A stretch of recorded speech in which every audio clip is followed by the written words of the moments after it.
All right, we are live, team, back in the Fireside PM podcast, and I have an old friend, Dan Delmar, in the room today to talk about a really near and dear topic to my heart because I feel like I'm going to learn a lot from this interview for my own personal benefit as well.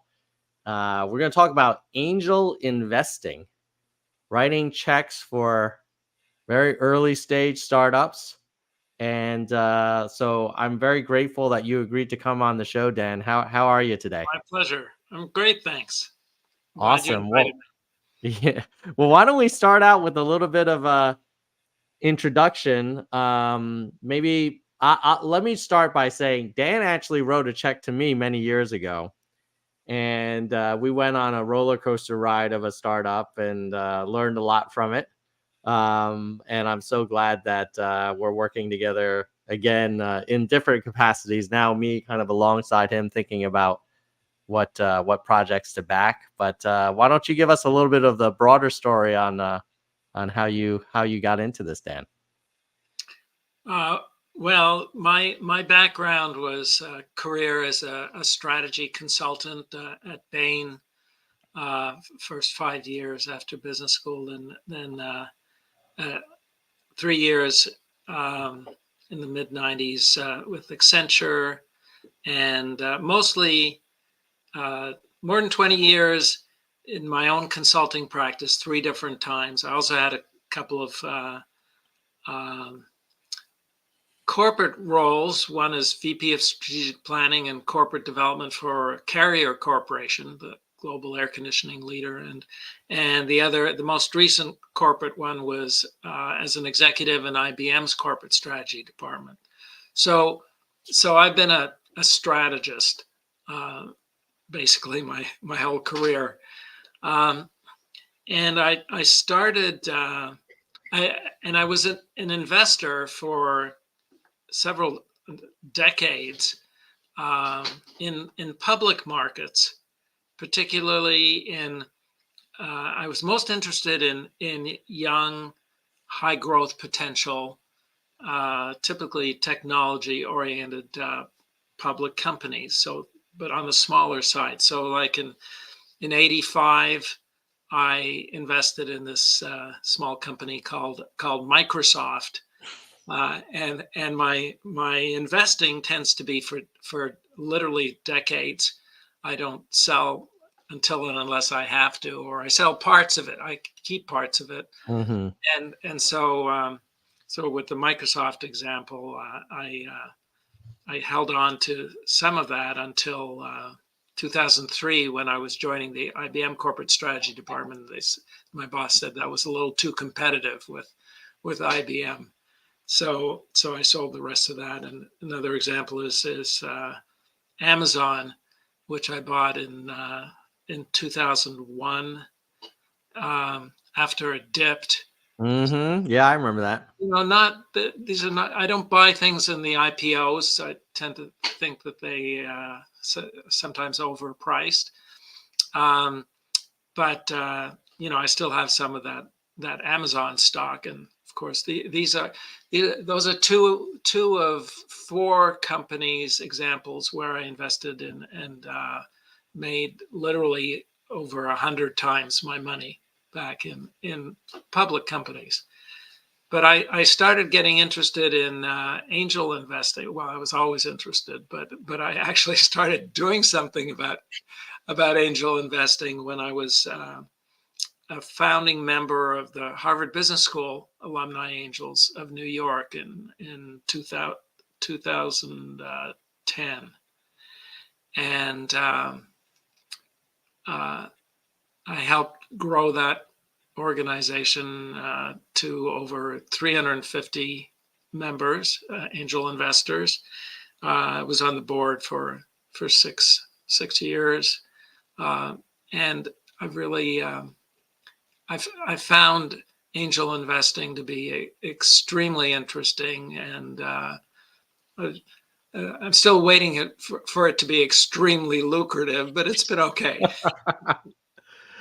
Yeah. Well, what a ride you've been on, and congrats on getting into Microsoft in the 80s. That's awesome. And I too actually got into Amazon in '01, early '01, when it just got beat down Yeah. as a public equity. Well, it sounds like the same time. I'm pretty sure it was Yeah. December that I I mean, invested. it was like nothing. It was like a few dollars or something. It was Well, crazy. it was nothing compared to what it had been when it went public a few years before. But Yes. I Yeah. mean, they it, all these investments can go up a lot or they can go broke. I invested in Lehman Brothers, and for a while on paper, that was a very successful investment until it wasn't. then, Yep. then they Yep. were broke. Yeah. On my Amazon story, I sold after tripling, and I thought I was a genius. Yeah, yeah. Clearly, I should have held on to it much, much longer. But, Well, yeah. my strategy with many of these winners is is to sell part of it, Yeah. because it's not just a financial issue; it's also a psychological one. Yeah. And I've applied that to a winner that I've had in angel investing also, where I had the chance, which is rare. So if you sell some of it, if it goes down, you can be happy you sold it Yeah. and made Yeah. more money. If it goes up, you can be happy that you kept some of it. So it works Yeah. pretty well, psychologically at least. How much do you sell? Do you sell enough to cover your initial investment, or to have maybe like a 2x and then the rest you And let it ride?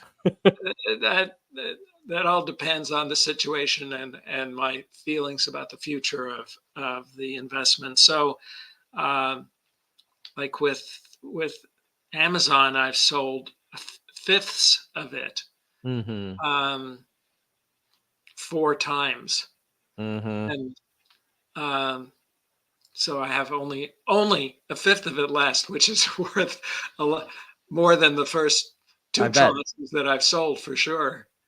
Uh, Probably more than most of all of them together. And you know, it it varies. I just there's no fixed rule as to how much to sell. In the case of the angel investment that had done very well and very unusually had a chance to be liquid, because angel investments normally they are totally illiquid for as long as it takes for an exit, which can be 10 years. Mm. um, but in this case they were doing a recapitalization sort of thing, and I did sell based on the kind of logic that you just mentioned, which is I sold 2/7 of the investment, which allowed me to double my initial investment because it had appreciated Mhm. to about seven times at that point. Yeah. That's great. Uh, you know, one of the things I've heard about angel investors is, some people go into it in hopes of, putting early money into the next Uber or the next Google or whatever. And then some people, they just enjoy the challenge and meeting interesting companies and learning about new industries. And then some are just like, purely gambling. Where do you like? What kind of angel are you, and what's your advice to people who are thinking about getting into it? Well, I've got a lot of advice for people who are thinking of getting into it. It's a highly risky investment, high risk, high return potential. So individual investments are very risky. They're 50% of them return nothing. Another 20% might return 2 to 3 times as much as you invested, but that can take 5 to 10 years. Mm-hmm. So another 20%, maybe three to five, 7 times. And that's pretty good. But if you put all those together, it doesn't add up to, including the 50% that you get nothing back because they Mm-hmm. bust. It doesn't add up to anything interesting at all. But if you add the last 10%, which is companies that return 10 times or maybe more of your investment, that's where the whole portfolio makes money. So it is very interesting financially. The studies used to say that 25% per year return was an average for angel investing. That was before the pandemic. I don't know whether it's as good now. I haven't seen more recent studies. But as you alluded to, there are other things besides the financial aspect, which to me is pretty important. But I'm not counting on it for my lifestyle. So that's you need to realize that you can lose all your money.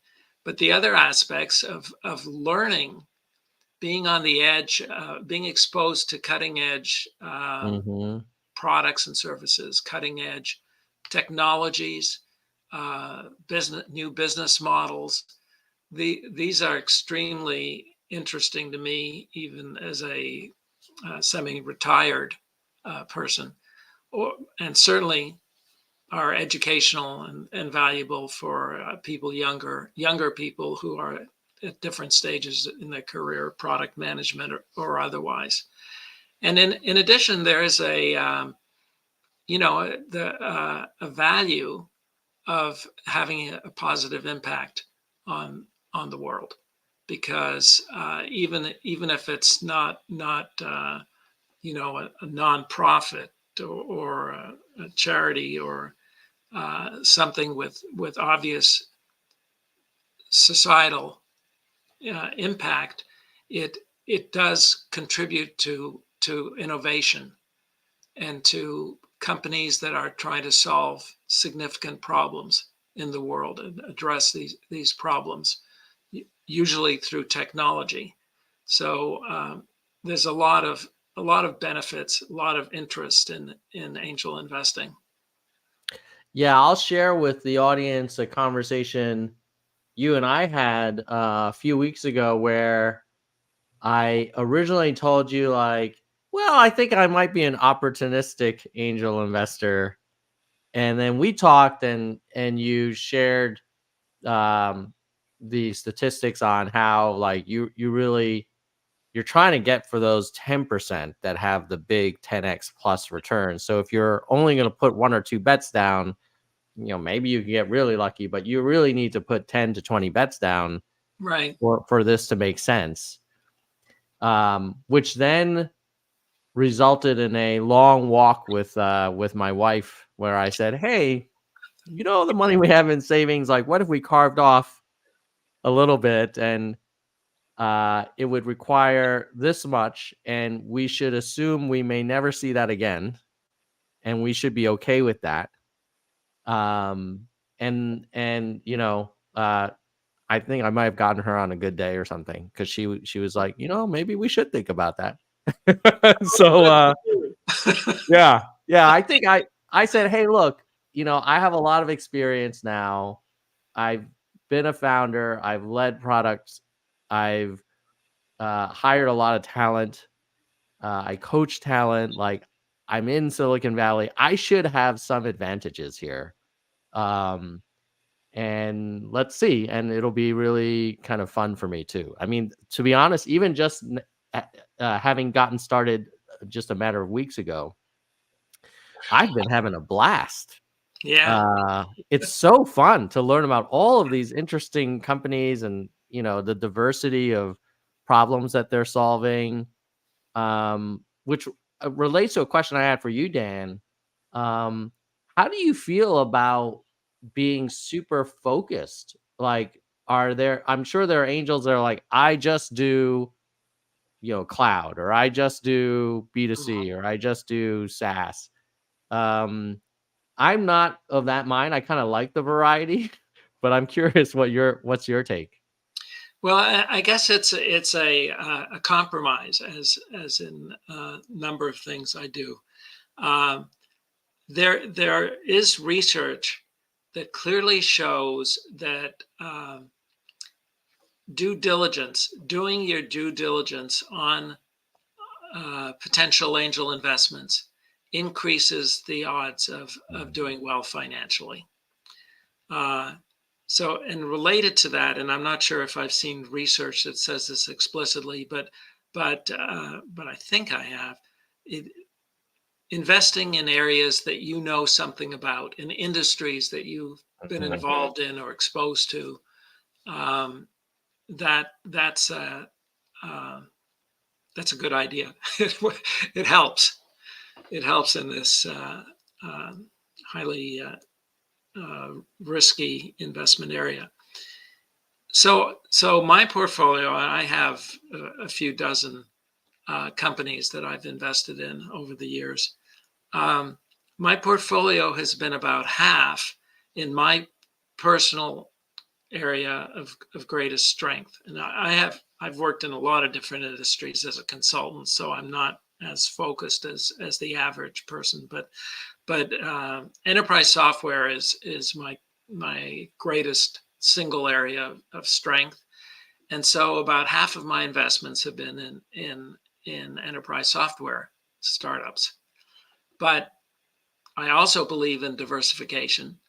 So Mhm. the other half have been completely different industries, wide range of industries that have nothing to do with enterprise software, such as medical devices and uh, financial services, and and, uh, and pet treats. Uh, Pet treats is the one that I was alluding to before, where I sold enough to double my money, and I still have the majority of it riding. Um, it's the far, I know nothing. I mean, we do have cats, uh, uh, but and I know you have a nice dog, Daisy, who helps Yes, you with your market research she on does. potential angel investments, and that was very helpful, really. Um, it's the farthest thing from enterprise software that I can think of, and I knew nothing about it, but I did the due diligence. I relied on other people who I respected, Mhm. who were also looking at whether to invest or not, and I got the diversification, and it turned out to be a winner. So that's my philosophy. half half of it, half of the investments in your portfolio of 10 to 20 over 3 or 5 years, half of your angel investments in an area that you feel you have some particular strength in, and an industry that you have some strength in, and half of them diversified widely to get the benefits of diversification. I was just finishing up this book on angel investing by Jason Calacanis. Hmm. And he was an advocate of, if you want to get started in angel investing, angel list syndicates are a good way to just kind of blow the dust out of the pipes. And you do a lot of small checks just to kind of get your sea legs. Uh, I've noticed that on the one hand, you get a lot of deal flow. You see a lot of interesting companies. On the other hand, like, you don't get to meet the CEO, you don't get to kick the tires quite as much. It almost feels more like public equities investing. It's closer. Yeah, yeah. What's have you ever done any syndicate investing, or do you do all direct? uh, I have not done any syndicate investing. I have invested in two two funds over the years Mm-hmm. that do provide some diversification within that single investment in a fund. Um, I I really like the way I did angel investing with the Harvard Business School Alumni Angels of New York, and the way that I created Virtual Angels Network, which is to do things as a team Mm, and everything from sourcing through screening, the pitch nights where you get to talk directly as well as see the pitches of the CEOs, um, and then due diligence. I like doing all of that as a team and the benefits of doing that, because I really don't think with all the experience I've had, I don't trust myself to make the best judgments if I was doing it all by myself without hmm the benefit of other smart people. Um, but then I like the responsibility of making my own decision. So that's why I don't, in general, invest in funds. Um, of at the end to decide whether to make an investment directly in the company or not. And then, frankly, I guess I'm a little cheap. I prefer, along with that responsibility, comes the financial rewards of getting all the benefit or loss hmm all myself, as opposed to paying maybe 2% per year fees and 20% of the carry of the Yeah. appreciation to somebody else, just for them having found a good deal and structuring it. So that's why I'm not really interested in the syndicates. Yeah. How do you think about the dynamics of that group due diligence or discussion process before you make the decision? I noticed um in my recent experience with the virtual angels when we were looking at stuff, I I respected the other angels a lot. And so if many of them were reticent about making an investment, even if I was like 60-40, I was like, maybe maybe I should slow my roll here a little bit. On the other hand, you wonder like, oh, well, is that kind of like groupthink or, you know, what's your thoughts on how to balance the desire to benefit from multiple perspectives and the blind spot detection and the experience of everybody else, but also making sure that you know, you're making the right call and having some of your personal conviction, play a role as well.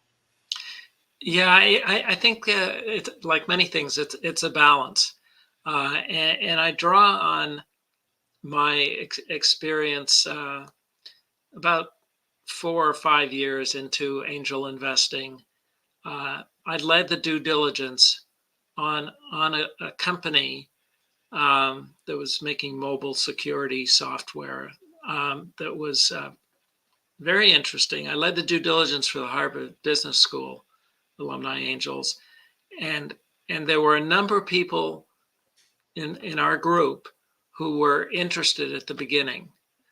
And as we went through due diligence, it kind of dropped off. Yeah. I was still interested, but when I looked around, metaphorically, and I saw that I was the only one from our group who was still interested in the potential of investing.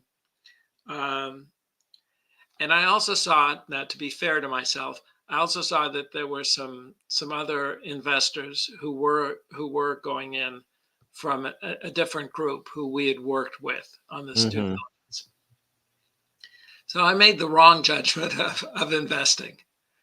I thought it was good, and there were some other people, just not my friends, not Yeah. my group.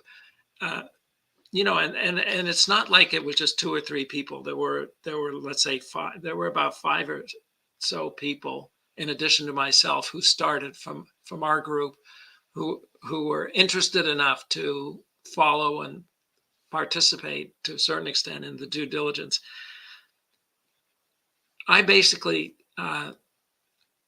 I developed a rule of thumb from that one, which was that if I get to be the last person who's interested, no matter, even if I'm the most knowledgeable and most experienced in the area or something, if I'm the last one, I should probably not invest.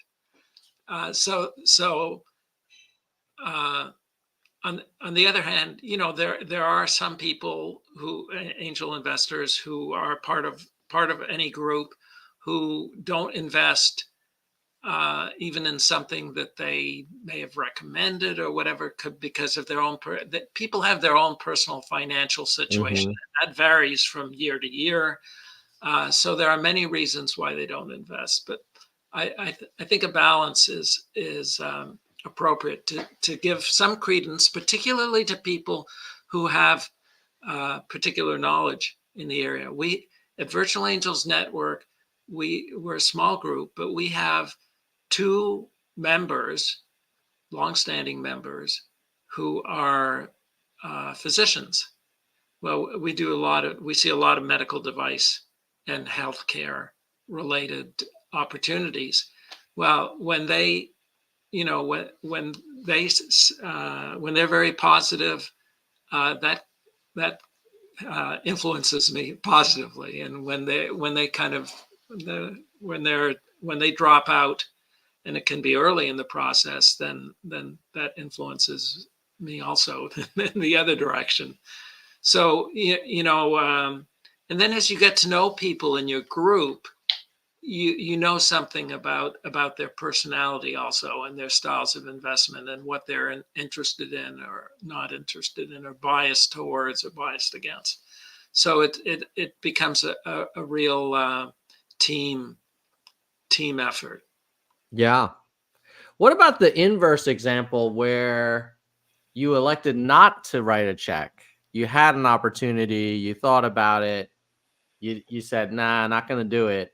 And then, later on, it turned out to be like a pretty good company. Like, has that happened? It has happened. Pretty rarely, because, as we were discussing earlier, the majority don't turn out to be great opportunities. Yeah. The other thing, the other selection sort of bias is that even among the ones that may have turned out pretty well, you don't necessarily hear about them. Because you can't follow. It's hard enough to follow all of the investments. You really don't follow the ones that you didn't invest in. So you may not hear about it, even if they have done well. There was one example, one company that I can think of at HBS Angels that turned into in just, I don't know, 3 years, turned into a $500 million, a half unicorn, I guess. I don't know whether it's the front half with the horn or the ass half, but and that's one that I definitely passed up, and I definitely know about it because other people did invest in them from my group. But my philosophy about all of those, Tom, is not to worry about it. It's enough to think about the ones that you have invested in, and whether they're succeeding or not, whether you can help them or not. If you start thinking about, you can translate this into the public markets. If you start thinking about all the companies you could have invested in that you didn't, why didn't I invest in NVIDIA? I'm invested in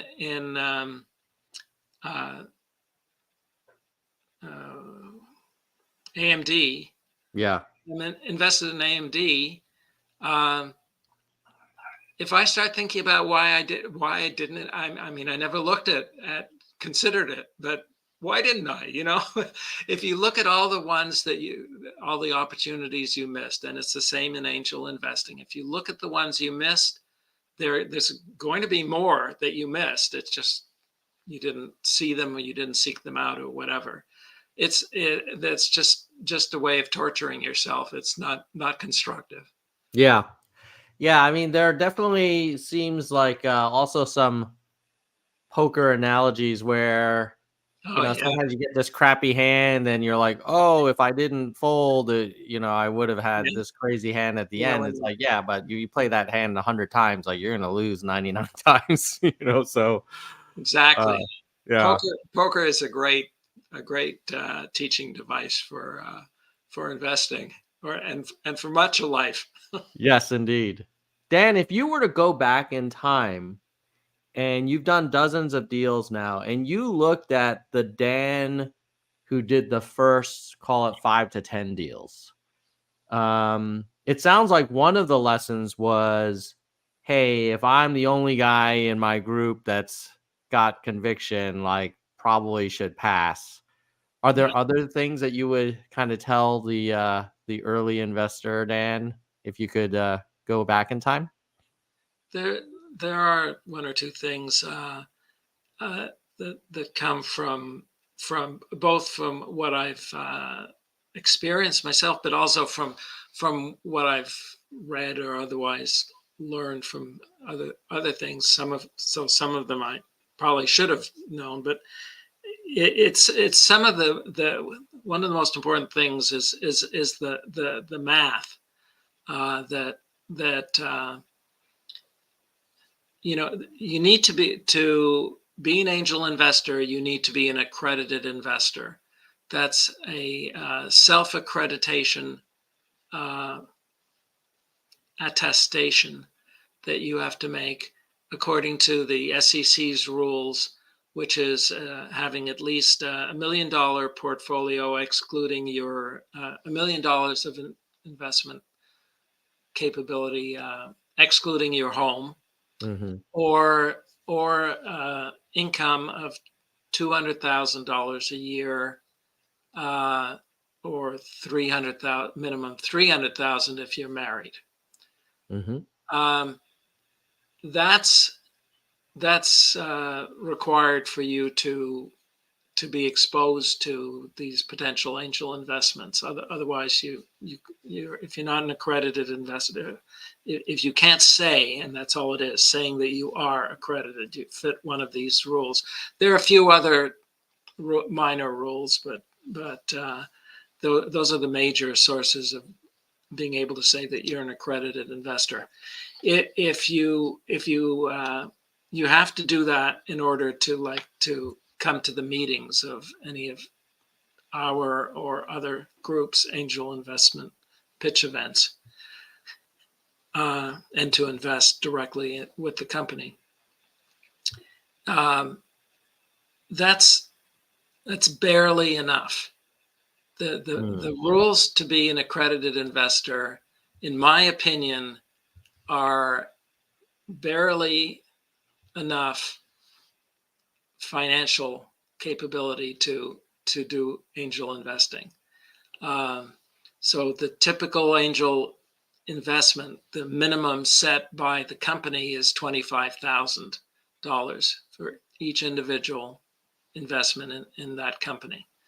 Uh, some of them, a minority, are the minimum investment is $10,000, and that's important.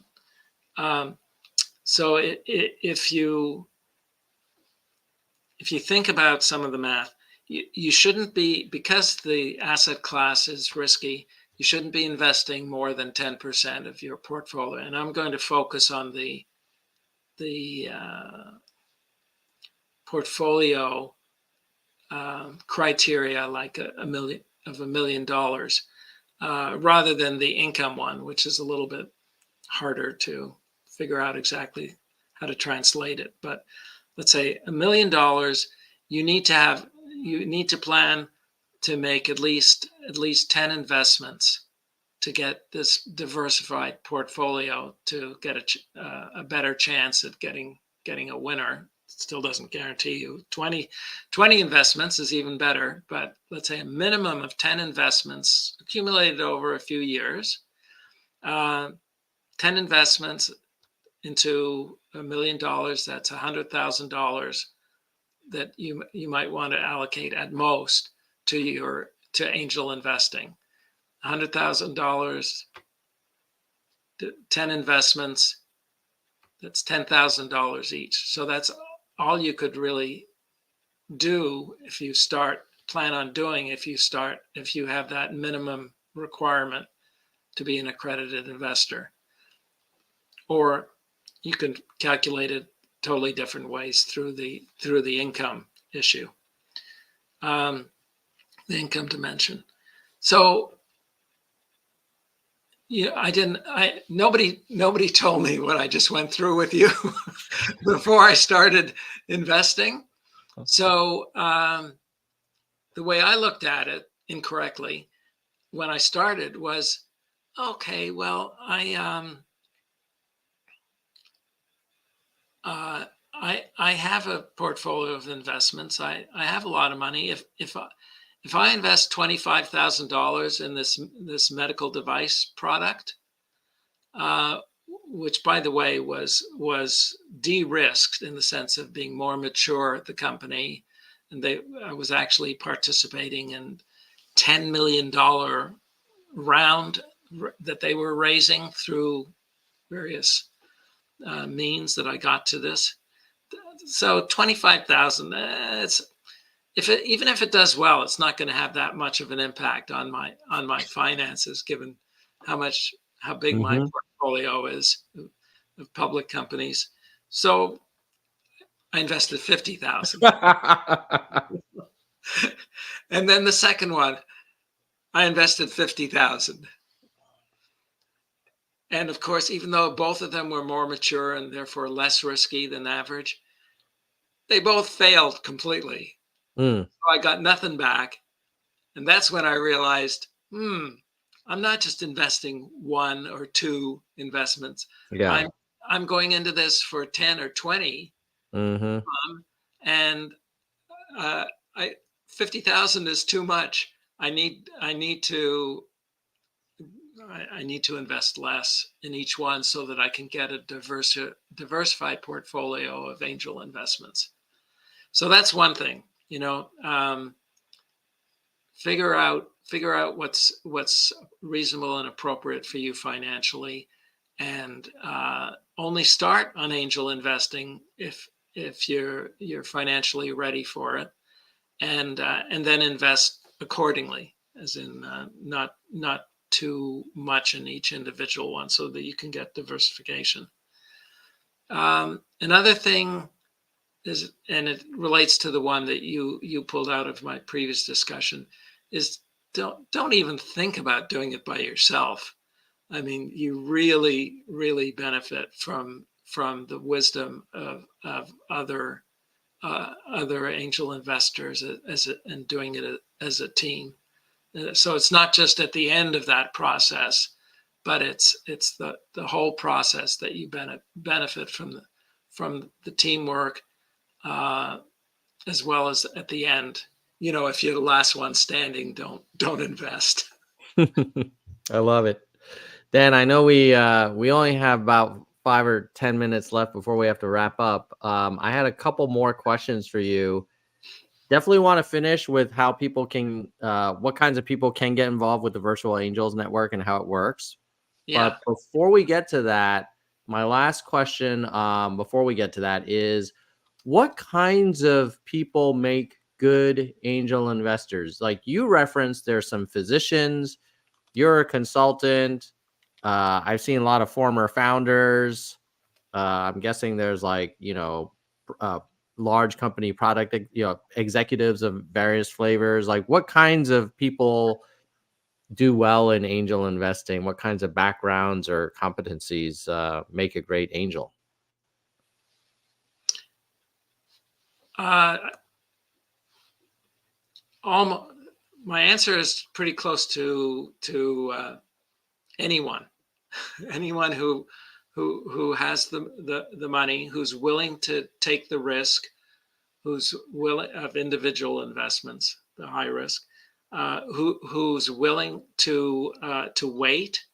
But you have to have the financial capability and the attitude to realize that this takes a long time. This is not like a public market investment where you can change your mind and cash out, probably to your detriment if things are going badly, to cash, to sell. These are illiquid investments for 5-10 years, and the more successful they are, the longer it is that it usually takes. It's the bad ones that go broke earlier. But a background, you can bring your background to what it is the focus of your investment portfolio is, which companies, angel investments you invest in, and you can. I guess another attitude thing is what I was talking about before, is to be willing to learn, listen from other people and from the entrepreneurs, and be intellectually curious. People who are intellectually curious are certainly better suited, because that's a big benefit of angel investing is all the new things you get exposed to, and you want to have that attitude so that you don't make up your mind on one aspect or one view of something right away, and either positively or negatively. You need to keep an open mind and explore and learn about the business and what the issues are, and make a real assessment of what its opportunity is. This is great, Dan. For those who are listening who are thinking of starting angel investing, or they are already and they want to maybe join a group, tell us a little bit about the Virtual Angels Network. Like, how did it get started and how does it work? Sure. Is it okay, Tom, for me to put my email address in the chat? Yeah, sure. Okay. Hope I did it right. Yeah. Okay. So when the pandemic hit, and I saw that angel investing could be done perfectly well by. And do you want? So, are you okay with me sharing your email address with the live stream? Yes. Okay. Yeah. Please do. Thank you. So I saw that angel investing could be done virtually. You didn't have to sit across the table and look into their eyes deeply to the founder to decide whether you could trust them or not. I'll do it on these video calls. I decided to start Virtual Angels Network. It's pretty similar to the way we did things at the Harvard Business School Alumni Angels of New York. I like that way of doing things. Teamwork all the way through the process, and then individual choice and responsibility at the end of deciding whether to invest or not. But the problem with HBS Angels was that you have to be an alumni of Harvard to join, to become a member. So it's very limited. So I founded Virtual Angels Network, totally virtual national group, open to any accredited investor. Our objective is, and we're doing very well with this objective so far, is to bring the best deals from all over the country to our members all over the country. And we're still a small group. It's been almost 3 years now since our first pitch event. But last year we invested as a group, as individuals. In total, we invested almost $800,000 in 6 different companies that pitched to us. We have a process that brings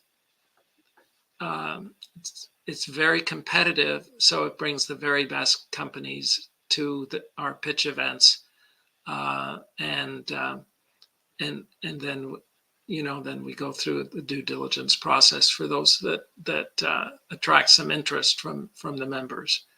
So if anybody's interested in coming to our next pitch event, which will be sometime late May, we invite any accredited investor to come to it. It's free.